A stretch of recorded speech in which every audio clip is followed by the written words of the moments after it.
नमस्कार दोस्तों, मैं हूं अमित कुमार सिंह और आपने देखना शुरू कर दिया है एएसआर न्यूज। हमारे साथ वरिष्ठ पत्रकार रवि उपाध्याय सर है। बहुत बहुत स्वागत है सर आपका। रवि सर, आज हम लोग चर्चा करने वाले हैं जो राज्यसभा के उम्मीदवारों को लेकर कि आखिर जो राज्यसभा की सीटें जो खाली हो रही है, वैकेंट हो रही हैं, उनमें कौन कौन सी ऐसी सीटें हैं जिस पर की दावेदारी महागठबंधन और एनडीए की है। तो इस पर पूरा विस्तृत तौर पर हम रवि उपाध्याय सर से इसकी जानकारी लेंगे। लेकिन आज की इस चर्चा में सबसे खास क्या है? सबसे खास ये है कि आखिर महागठबंधन कहां पर सही पर बैठता है, क्योंकि देखिए 5 राज्यसभा की सीटें जो हैं वो खाली हो रही हैं और ऐसे में महागठबंधन चूंकि इस बार बहुत ही करारी हार हुई है बिहार में 2025 के विधानसभा चुनाव में, तो क्या महागठबंधन के खाते में किस तरीके से अब राज्यसभा की सीटें मिलेंगी, उसके लिए एक बड़ी तैयारी तेजस्वी यादव कर रहे हैं। यानी देश में वापसी होने के बाद, भारत में वापसी के बाद तेजस्वी यादव एक नए समीकरण को बनाने की तैयारी में है, और ताकि जो हार हुई है उसके बाद जो छूटे हुए लोग हैं उनको भी अपने साथ शामिल किया जाए। तो इस पर बहुत सारी जानकारी जो है वो रवि उपाध्याय सर के पास है, और हम ये भी बताएंगे कि आखिर किस तरीके से इस हार का जो साइड इफेक्ट हुआ है उससे तेजस्वी यादव ने सबक लिया है। यानी कि जो ओवैसी हैं, ओवैसी को किस तरीके से तेजस्वी यादव ने अपने साथ करने की एक कोशिश की है इस राज्यसभा चुनाव के जरिए। यानी जो चीजें 2025 के चुनाव में एक बड़ा नुकसान हुआ, तो वहां से एक सबक लेते हुए तेजस्वी यादव ने इस बात को मान लिया है कि अब ओवैसी को भी साथ में रखना पड़ेगा। तो किस तरीके से ये एक स्ट्रेटजी बनाई गई है और इसमें लालू प्रसाद यादव, तेजस्वी यादव की क्या कुछ रणनीति है, इस पर हम चर्चा करेंगे। रवि उपाध्याय सर, जो राज्यसभा की सीटें हैं इस पर हम लोग चर्चा कर रहे थे ऑफ द रिकॉर्ड कि आखिर 5 सीटों को किस तरीके से महागठबंधन और एनडीए अपने अपने खाते में अपने उम्मीदवारों को उसमें तय करेगी। महागठबंधन एक बड़ा मुद्दा है, क्योंकि देखिए महागठबंधन जिस तरीके से इस बार बिहार के चुनाव में शिकस्त हुई है, उसके बाद आपको क्या लगता है कि तेजस्वी यादव उनकी देश वापसी के बाद कौन सी एक रणनीति बना रहे हैं ताकि उनका जो ये आंकड़ा है राज्यसभा के उम्मीदवार के लिए, महागठबंधन के लिए, वो सटीक बैठ जाए, और कौन से ऐसे उम्मीदवार हैं जिसको लेकर तेजस्वी यादव और ओवैसी नजदीक आने शुरू हुए हैं? नहीं, देखिए सबसे बड़ी बात है कि 5 सीट जो है सो राज्यसभा की इस बार खाली हो रही है। वो आप तिथि नोट कर लीजिए, 9 अप्रैल 2026 को। ठीक है, इसी वर्ष जो है सो अप्रैल माह में आपकी राज्यसभा की 5 सीट रिक्त होगी। अब देखिए थोड़ा सा समझना पड़ेगा इस समीकरण को। आपको राज्यसभा जिसे उच्च सदन कहा जाता है, तो वो उच्च सदन में आपको आरजेडी से 2 जो राज्यसभा सांसद हैं उनका रिटायरमेंट हो रहा है, और आपके पास में तो वो कौन है वो समझ लेना की जरूरत है। प्रेमचंद गुप्ता है। आप जान रहे हैं कि प्रेमचंद गुप्ता लगातार जो है सो राज्यसभा सांसद रहे, यह बहुत बड़े चेहरे हैं। और लालू प्रसाद यादव के राइट और लेफ्ट बैठने वाले प्रेमचंद गुप्ता, शायद ये पहली बार होगा रवि सर जब प्रेमचंद गुप्ता इस बार राज्यसभा शायद नहीं जा पाए। देखिए प्रेमचंद गुप्ता को लगातार यहाँ से नहीं तो वहाँ से कहीं से एडजस्ट करके आपको उनको उम्मीदवार बनाया जाता था। वो जीतते भी थे। लालू जी के लिए मजबूरी जरूरी सब कुछ रहे हैं प्रेमचंद गुप्ता। नहीं, वो हैं भी आरजेडी के मजबूत स्तंभ है, और उनका सिर्फ बिहार में नहीं, अदर स्टेट हरियाणा, पंजाब में भी उनकी पहुंच पकड़ है। तो खैर, तो वो एक उनका हो रहा है। एक एडी सिंह है, एडी सिंह, हाँ एडी सिंह, उनका भी कार्यकाल ब्रह्मर्षि समाज से आते हैं एडीसी, उनका भी कार्यकाल पूरा हो गया। 9 अप्रैल 2026 को होगा, पूरा हो जाएगा, खत्म हो जाएगा। इसी तरीके से आप देखिए, अब आइए जेडीयू में। जेडीयू में आपको हरिवंश नारायण सिंह, जेडीयू में हरिवंश नारायण सिंह क्षत्रिय समाज, राजपूत समाज से हैं, और उपसभापति भी हैं। और अब देखिए इसके बाद एक और आते हैं रामनाथ ठाकुर, जो कर्पूरी ठाकुर के सुपुत्र, बिल्कुल जननायक कर्पूरी ठाकुर के एक्स चीफ मिनिस्टर बिहार के पुत्र हैं। और देखिए बराबर हम कहते हैं यह किस समाज से आते हैं रामनाथ ठाकुर, ये आपको मालूम है। तो वो उस समाज का कोर वोटर है, और यानी अति पिछड़ा समाज को भी आपको साथ लेकर चलना है, ये सबके ज़हन में है। ओबीसी ईबीसी की राजनीति होती है तो जग जाहिर है, और उसमें रामनाथ ठाकुर जननायक कर्पूरी ठाकुर के पुत्र हैं, और नरेंद्र मोदी कैबिनेट में मिनिस्टर भी हैं। तो ये सबसे बड़ी बात है। तो आप समझ सकते हैं उनका भी कार्यकाल, रामनाथ ठाकुर जी का भी पूरा हो रहा है। हाँ, उनका भी 9 अप्रैल 2024 4 लोगों का हो गया, ये 4 लोगों का हो गया। अब आइए पांचवा है उपेंद्र कुशवाहा।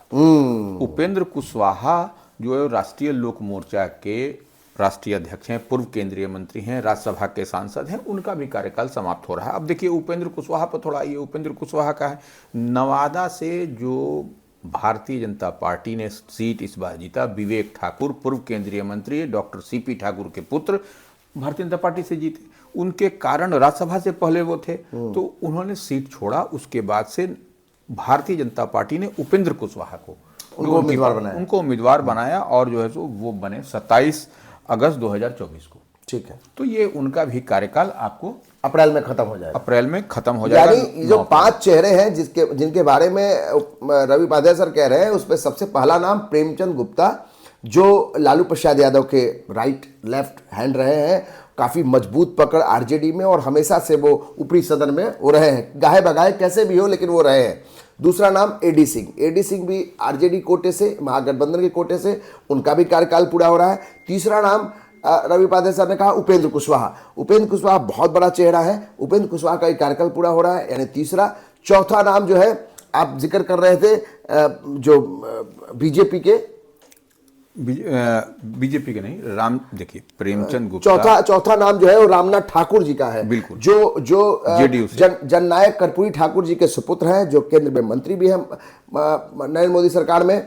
और पांचवा नाम जो आप जिक्र कर रहे थे उपेंद्र कुशवाहा का भी हो गया। एक और नाम आपने जिक्र किया इसमें, पांचवा नाम नहीं, 5 नाम तो है ही है। 5 नाम है प्रेमचंद, हरिवंश नारायण सिंह, ये 5 नाम रवि उपाध्याय सर ने बताया। और ये भी बताया कि कौन कौन सी पार्टी के और कब कब इन लोगों को कैसे एडजस्ट किया गया, यानी कि उपेंद्र कुशवाहा को कैसे एडजस्ट किया गया जब जगह खाली हुआ आपको इनके सीपी ठाकुर के सुपुत्र का, विवेक ठाकुर का, तब वहां पे ये किया गया। अब सवाल ये है सर रवि सर कि ये तो ठीक है 5 नाम का हम लोगों ने जिक्र कर दिया, अब यहां पर जो गणित है, इस बार जो चुनाव हुआ है 2025 का चुनाव, तो यहां पर आरजेडी के कोटे में 2-2 सीट है, लेकिन क्या जो नतीजे आए हैं इसके बाद आरजेडी महागठबंधन कहां बैठता है, क्या उनको 1 सीट भी मिल पाएगा? जो आंकड़ा है उसमें तो नहीं दिखाई पड़ रहा है, क्योंकि जो आप देखिए कि 2025 का जो नतीजा है उसमें 25 सीटें आरजेडी को, इसके अलावा 6 सीटें कांग्रेस को, और बाकी जो है कुल मिलाकर 35 सीटें पूरी होती है। 41 सीटें तो कम से कम चाहिए सर, तो फिर कैसे वो अपना आंकड़ा पूरा करें? एक और आपको एएसआर के व्यूअर्स को 1-2 बात और जानकारी रखनी चाहिए। अभी हम 2026 बता रहे हैं, अब आप चलिएगा 2028 चलिएगा, 2030 चलिएगा, तो थोड़ा सा समझ लीजिए गणित, उसके बाद फिर हम डिस्कशन करते हैं उस पर। 2028 में 7 जुलाई 28 को 5 सीटें रिक्त होंगी राज्यसभा की, उच्च सदन की, थोड़ा सा जान लीजिए। उसमें क्या है, उसमें आरजेडी का एक ही राज्यसभा सांसद है और वो है फैयाज अहमद है, वो खाली हो जाएंगे। भारतीय जनता पार्टी से सतीश चंद्र दुबे हैं जो मंत्री हैं केंद्र में, आप इस बात को समझ लीजिए। भारतीय जनता पार्टी से ही मनन कुमार मिश्रा हैं जो बड़े अधिवक्ता माने जाते हैं। 28 में सब खाली हो जाएंगे, ये 7 जुलाई 2028 को।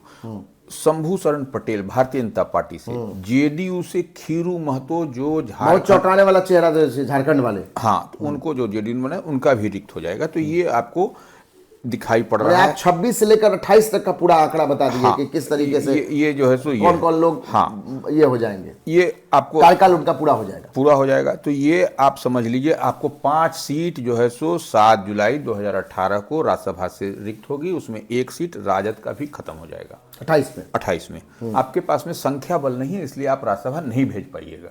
अब यही बात हम कह रहे थे, संख्या बल जो है वो अब कमजोर पड़ गए हैं बिल्कुल कहीं ना कहीं महागठबंधन। तो अब आप आइए 2030 में, 2 अप्रैल 2030 को आपको इसमें से भी आपको बता देते हैं। आरजेडी का मनोज कुमार झा का कार्यकाल समाप्त हो जाएगा 30 में। संजय झा जो आरजेडी के संजय यादव उनका खत्म हो जाएगा। संजय यादव को सब दोनों आदमी, संजय यादव यानी कि तेजस्वी यादव का रणनीतिकार, उनका भी 30 में खत्म होगा।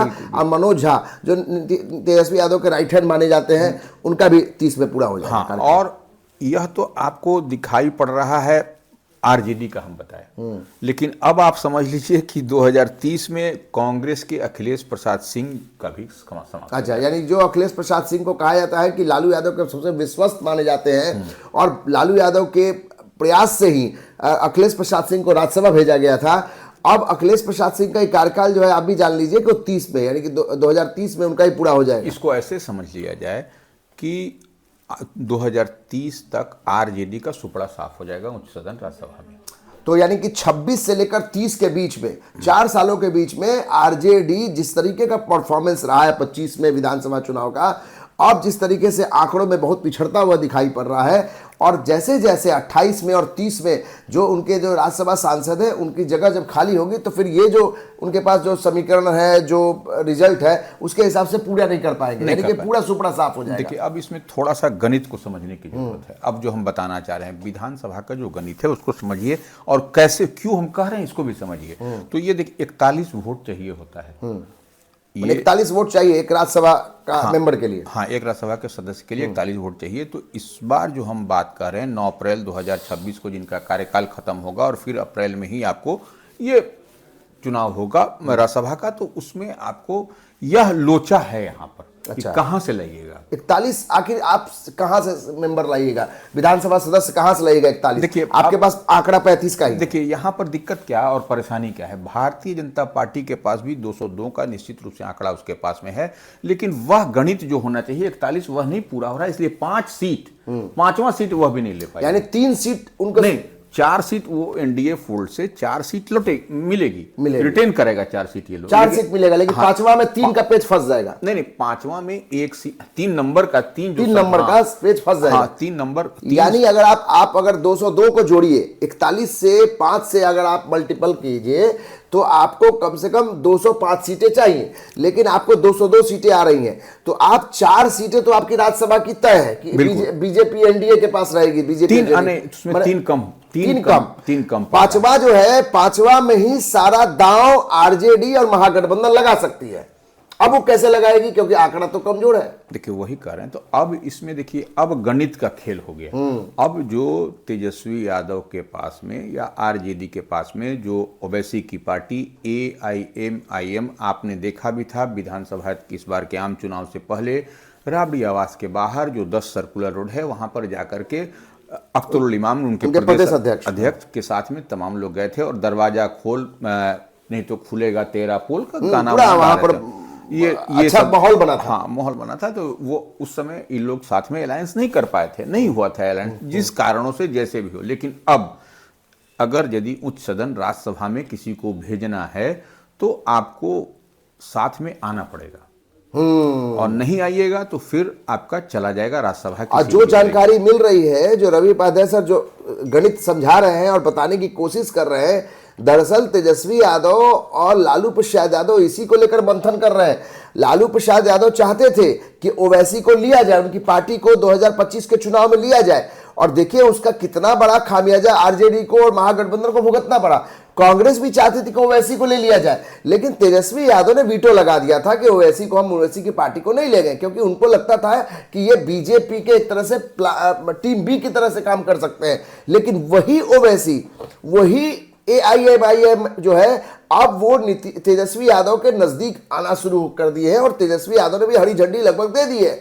और जो गणित समझा रहे हैं रवि उपाध्याय सर, इसमें एक बड़ा सफलता मिल सकता है अगर वो 25 सीटें आरजेडी के पास है। सर एक बार आंकड़ा पढ़ दीजिए जो गणित 25 क्या क्या है। अब देखिए महागठबंधन के पास में जो विधानसभा का गणित है उसमें कहां पर ये क्लियर होता हुआ दिखाई पड़ता है कि Mahagathbandhan with the consent of Owaisi, with the consent of Owaisi के साथ में अगर यदि मिल के ये लोग चुनाव लड़ते हैं, साथ में आते हैं, तो कैसे वो 41 वाला जो वही बता मैजिक फिगर है वो पूरा हो जाएगा। ये देखिए आरजेडी के पास में 25 है, और कांग्रेस के पास में 6 है, 25 6 31। हाँ, और CPIML जो दीपांकर भट्टाचार्य की पार्टी है उसके पास 2 विधायक है, यानी 33। हाँ, अब एक विधायक CPI के पास में, भारतीय कम्युनिस्ट पार्टी के पास 34 हो गया। हाँ, एक IIP है, इंडियन एक्सक्लूसिव पार्टी, जो इंजीनियर, हाँ, IP गुप्ता वाले, वो अपने स्वयं जीते हुए हैं, एक ही उनके पास 35 हो गया। ये टोटल आंकड़ा जो है सो महागठबंधन इंडिया ब्लॉक का 35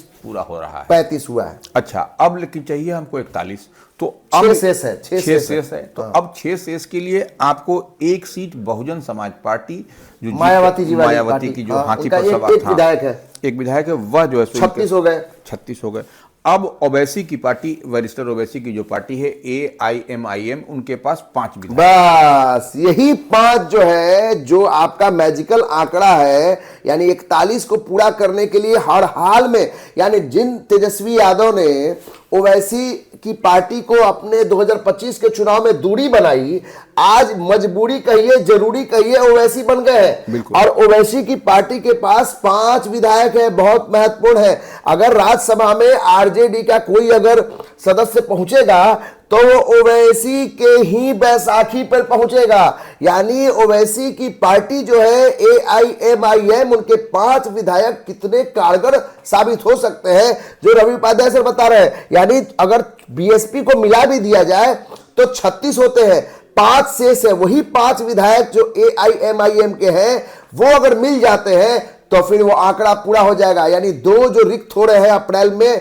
आरजेडी कोटे से, प्रेमचंद गुप्ता, दूसरा AD सिंह, वहां पे अगर आरजेडी अपना नेता बैठाना चाहती है, अगर कोई सदस्य बनाना चाहती है, तो ओवैसी से समर्थन लेना ही पड़ेगा। और तेजस्वी यादव इसके लिए राजी होते हुए भी दिखाई पड़ रहे हैं। रवि उपाध्याय सर, क्या लगता है कि ओवैसी इसके लिए तैयार होंगे? क्योंकि इससे पहले तो ओवैसी को आपने टुकड़ा दिया था। देखिए, ऐसा है कि अगर आप नहीं तैयार होइएगा, या वरिष्ठ ओवैसी की पार्टी या फिर राष्ट्रीय जनता दल, तो ये एक बड़ा लूजर, ये लोग उच्च सदन में नहीं जा पाएंगे। तो ऐसे में आपका इंटेलिजेंसिया क्या कहता है, आपके चाणक्य नीति क्या कहती है, राजनीतिक नीति क्या कहती है कि आपको राज्यसभा में एक अगर यदि उम्मीदवार देना है तो तमाम दूरियों को पाट करके आपको 41 का अंक पूरा करके चुनाव में एक सीट ले लेनी चाहिए। अब हम वो चीज बता रहे हैं जो ASR न्यूज के पास एक्सक्लूसिव जानकारी है कि आखिर ये ओवैसी तेजस्वी के साथ क्यों आना चाहेंगे।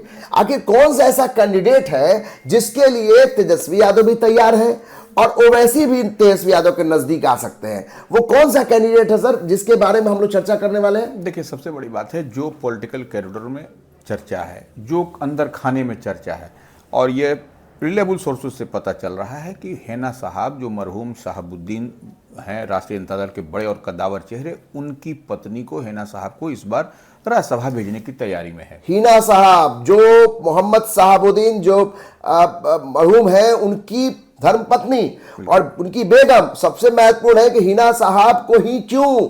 क्योंकि लालू प्रसाद यादव बहुत दिनों से चाहते थे कि हिना साहब को किसी तरीके से ऑबलाइज किया जाए। ऑबलाइज करने की बात नहीं, देखिए इसको ऐसा मतलब एक बड़ा वोट बैंक है, एक बड़ा चेहरा। और चुनाव में जो आप देख रहे थे कि MY समीकरण ही दरकता हुआ विधानसभा के चुनाव में दिखाई पड़ा। कई यादव सिटिंग MLA, हमको याद पड़ता है 25 से 27 MLA जो है सो हार गए आरजेडी के, यादव MLA, मुस्लिम भी उसी तरीके से हार गए। तो वो एक इंटैक्ट करने की कवायद है कि यानी MY को फिर से इंटैक्ट किया जाए। और मुझे लगता है कि जो ओवैसी हैं वो भी चाहेंगे कि एक मुस्लिम चेहरा के नाम पर वो नजदीक आ सकते हैं तेजस्वी यादव का। ये भी एक समीकरण हो सकता है। देखिए, यही समीकरण है और इसी समीकरण पर काम होता हुआ दिख रहा है, और यही काम हुआ भी है।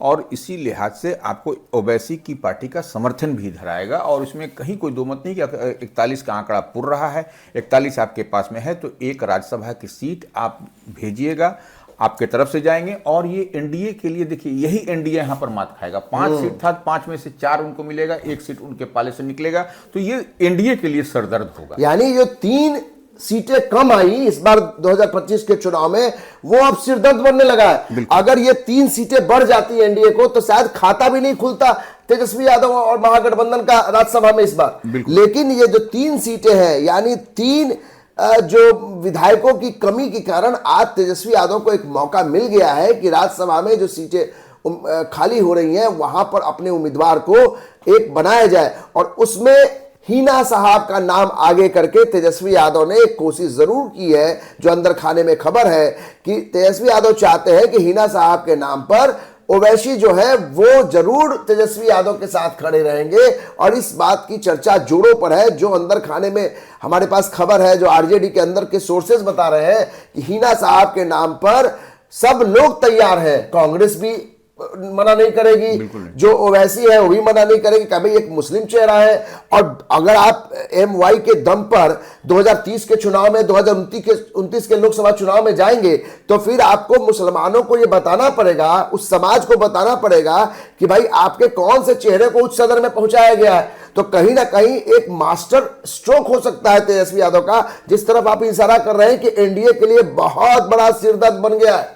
नहीं, निश्चित रूप से देखिए, आप एनडीए को सीट कम हो रहा है, नहीं तो 5 के 5 सीट ये लोग ले लेते हैं, एनडीए 5 भेज देता घबरा गया, 5 जो है सो रिपीट हो जाते हैं ये लोग, जिसको अब चेहरा भी बदलना पड़ता है एनडीए को, तो वो बदल जाता है। लेकिन कहीं ना कहीं यह एक परेशानी है इन लोगों के लिए, तो ये एक बड़ी बात है। तो इतनी बात आप मान के चलिए कि यह एक कुछ होता हुआ दिख रहा है। इस बार जो पॉलिटिकल कॉरिडोर में चर्चा है कि हिना साहब को भेजा जाएगा, और उसके बाद हम फिर अगले वीडियो में बात करेंगे कि यह कहां पे डील है हुआ है, क्या डील है, यह हम नहीं खोलेंगे, यह अगले एपिसोड में आप देखिएगा कि कहां, यानी अगले एपिसोड में रवि उपाध्याय सर कह रहे हैं कि हम वो डील, अंदर की जो डील हुई है उस डील पर भी चर्चा करेंगे। लेकिन जो पहली और मजबूत जानकारी एएसआर न्यूज के पास है कि तेजस्वी यादव और असदुद्दीन ओवैसी ये दोनों नजदीक आ रहे हैं, और नजदीक लाने वाला कौन है तो हिना साहब का नाम है। एक ऐसा चेहरा, एक ऐसा फिगर जिसके नाम पर ही दो ऐसे चेहरे जो 2025 के चुनाव में अलग अलग रहे,